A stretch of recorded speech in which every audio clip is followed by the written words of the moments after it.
जब देखो ये लड़का पलंग ही तोड़ता रहता है। क्या करूं भगवान, सत बुद्धि दे इसे।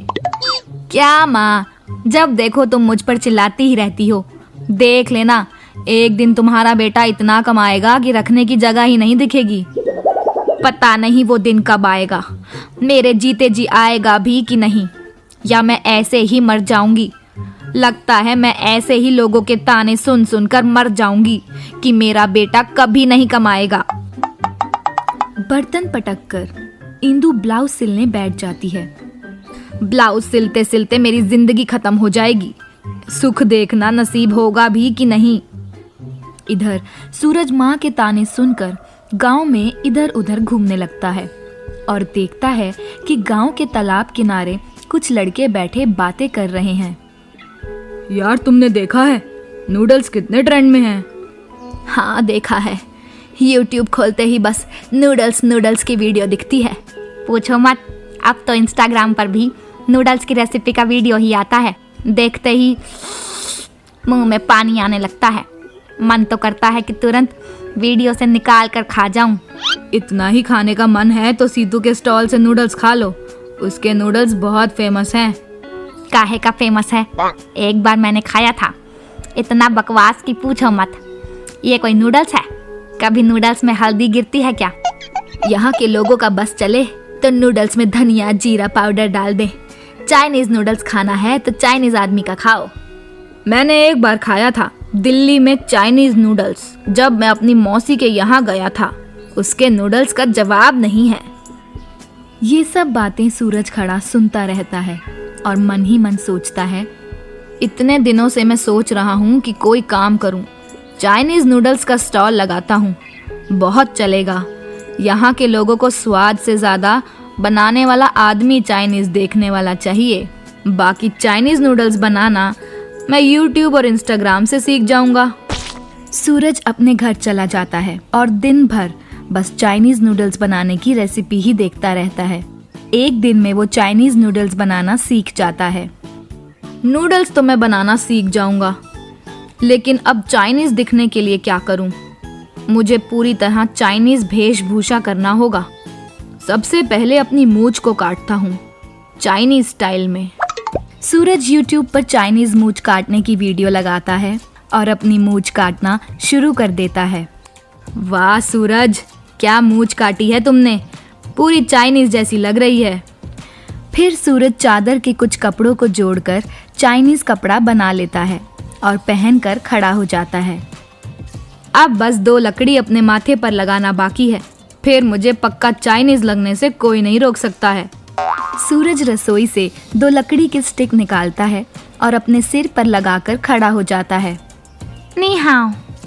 अगले दिन सूरज सुबह से नूडल्स बनाने का सामान और बाकी सारे सामान जुगाड़ करने में लग जाता है और शाम तक वो सारा सामान लेकर तैयार हो जाता है और जंगल में जाकर अपनी चाइनीज वेशभूषा पहनकर तैयार हो जाता है और अपना ठेला लेकर गांव के बाजार में चाइनीज नूडल्स का ठेला लगा लेता है। बाजार में नया स्टॉल देखकर सभी लोगों की नजरें उस पर ही रहती हैं। अरे ये कोई चाइनीज आदमी लग रहा है। हाँ, और ये चाइनीज नूडल्स बेच रहा है। अरे यार, खुशबू तो गजब की आ रही है। चल चल खाया जाए। चलो खाया जाए। कुछ आदमी सूरज के स्टॉल पर जाते हैं। नी हाओ। अरे भाई, हम इंडियन हैं, हमें हिंदी समझ आती है, तुम्हारी चाइनीज नहीं। अगर चाइनीज ही बोलते रहे तो बिक गए तुम्हारे नूडल्स। यहाँ बिक्री करनी है तो हिंदी बोलो, हिंदी। कैसे हैं आप सब? क्या खाना पसंद करेंगे आप लोग? अरे भाई, जब तुम चाइनीज नूडल्स बेच रहे हो तो वही खाएंगे ना। यस, ऐसा पूछना हमारे में रिवाज है। ठीक है, 3 प्लेट नूडल्स लगा दो। अभी तुरंत लगाता हूँ सर। सूरज झट से 3 प्लेट चाइनीज नूडल्स लगा देता है। ये तो पूरा वैसे ही दिख रहा है जैसा टीवी में देखते हैं। अरे भाई, खाने में भी एक नंबर है। सच में ये बहुत स्वाद है। अब हम हर शाम रोज तेरे स्टॉल पर खाने आएंगे और यही गपशप करेंगे। जरूर, अपने साथ साथ और लोगों को भी लाना। गांव में चाइनीज नूडल्स के चर्चे होने लगते हैं। रात होते होते सूरज के स्टॉल पर अच्छी खासी भीड़ हो जाती है। अब हम नहीं जाएंगे उस सीतू के ठेले पर। चाइनीज नूडल्स के नाम पर पता नहीं क्या खिलाता है। हाँ भाई, ऐसा लगता है मानो हल्दी नमक की सब्जी खा रहे हैं। हमारे चाइनीज नूडल्स तो अच्छे हैं ना, छोड़ो उस सीतू को, अब तुम लोग मेरे पास आना। हाँ हाँ, हम आपके पास ही आएंगे। रात के 10 बजते बजते सूरज के सारे नूडल्स बिक जाते हैं। नूडल्स तो सारे बिक गए, अब इस ठेले को छुपा देता हूँ और कपड़े बदलकर घर चला जाता हूँ। आज माँ के हाथों में पैसे रख दूंगा, फिर देखता हूँ माँ क्या कहती है। सूरज गांव के पास वाले जंगल में ठेला रख देता है और अपने कपड़े बदलकर अपने घर चला आता है। सूरज को देखते ही इंदु कहती है, सुबह से तुम नजर नहीं आए। आज हमारे गांव में चाइनीज नूडल्स वाला आया था। उसके नूडल्स खाने के लिए लोगों की भीड़ लगी पड़ी थी। मेरा भी बहुत मन कर रहा था खाने का, लेकिन क्या करूं, मेरे पास पैसे ही नहीं थे। तभी सूरज नोटों की गड्डी निकालकर इंदु के हाथों में रख देता है और कहता है, अब जितने नूडल्स खाने हैं खा लेना। सूरज के हाथों में पैसा देखकर इंदु की आंखें बड़ी बड़ी हो जाती हैं और वो कहती है, इतने पैसे? लगता है अब मेरे दिन भी फिर जाएंगे। वैसे ये आए कहाँ से? वो सब तुम छोड़ो, आम खाओ, गुठलियों के दाम मत गिनो। सूरज अपने कमरे में चला जाता है और इंदु कहती है, कहीं से भी लाए, कम से कम ये कमाने तो लगा है।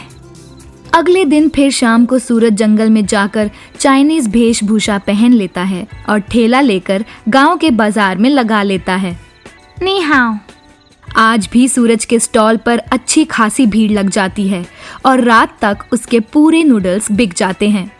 इधर सीतू के स्टॉल के ग्राहक कम होने लगते हैं, जिसके कारण उसे गुस्सा आने लगता है। नहीं छोड़ूंगा मैं उस चाइनीज नूडल्स वाले को, उसके कारण मेरा पूरा धंधा चौपट हो गया। पहले सब मेरी दुकान पर आते थे, पता नहीं वो चाइनीज नूडल वाला ऐसा क्या बनाता है। दिन बीतने लगते हैं और सूरज गांव में अपनी पकड़ बना लेता है, लेकिन कोई भी उसे पकड़ नहीं पाता है कि वो इसी गांव का लड़का है। एक दिन सीतू सूरज के स्टॉल के पास खड़ा हो जाता है। आज मैं देख कर रहूंगा कि ये रहता कहाँ है, फिर मौका देखकर इसे मौत की नींद सुला दूंगा। इसने मेरा धंधा चौपट किया है, मैं इसको जिंदा खा जाऊंगा। रात होते ही चाइनीज नूडल्स वाले के नूडल्स खत्म हो जाते हैं और वो अपना ठेला लेकर जंगल की ओर जाता है और सीतू उसका पीछा करने लगता है। सीतू देखता है कि चाइनीज नूडल्स वाला जंगल के अंदर चला जाता है। ये जंगल में क्या करने गया है? मैं तो यहाँ नहीं जाऊंगा, नहीं तो यहाँ मेरी ही समाधि बन जाएगी। लेकिन ये इस जंगल में करता क्या है? थोड़ी देर बाद सीतू देखता है कि एक आदमी निकलकर आ रहा है। अरे, ये तो अपने गांव का लड़का सूरज है। अच्छा, तो ये बात है, इस सूरज ने ही चाइनीज नूडल्स वाला बनकर मेरे धंधे को चौपट किया है। अब कल आएगा मजा, पूरे बाजार में इसकी इज्जत उतारूंगा। अगले दिन सीतू सूरज को अपने टारगेट पर रखता है और शाम को उसके स्टॉल पर जब बहुत भीड़ होती है, तब सीतू वहां पहुंचकर नकली बाल और नकली आईब्रो हटा देता है और जोर जोर से कहने लगता है, भाइयों, ये कोई चाइनीज नहीं है, ये इंदु का लड़का सूरज है और सभी लोगों को बेवकूफ बनाकर लूट रहा है। इसका बहिष्कार करो। सीतू सूरज के गर्दन पर हाथ रखता है और उसे मारने के लिए हाथ उठाता है। तब वहां सूरज के ग्राहक सीतू को पकड़ लेते हैं और कहते हैं, भाई ये चाइनीज हो या अपने गांव का, नूडल्स हमें चाइनीज खिलाता है, तुम्हारी तरह हल्दी नमक का खिलाकर उसे चाइनीज नहीं बताता है। तुम जल रहे हो कि इसके आने से तुम्हारा धंधा बंद हो गया है। चलो निकलो यहाँ से, हमारे चाइनीज नूडल्स के बीच में मत आओ। सूरज के जगह सीतू को लोग मिलकर पीट देते हैं और सूरज से कहते हैं, तुम्हें अब चाइनीज बनकर आने की जरूरत नहीं है, हमें इंडियन आदमी के हाथों के ही चाइनीज नूडल्स खाने हैं। गांव के लोग अब मिलकर सीतू को गांव से निकाल देते हैं और सूरज अब सुबह से ही अपना चाइनीज नूडल्स का ठेला लगा लेता है और वो भी बिना अपना हुलिया बदले।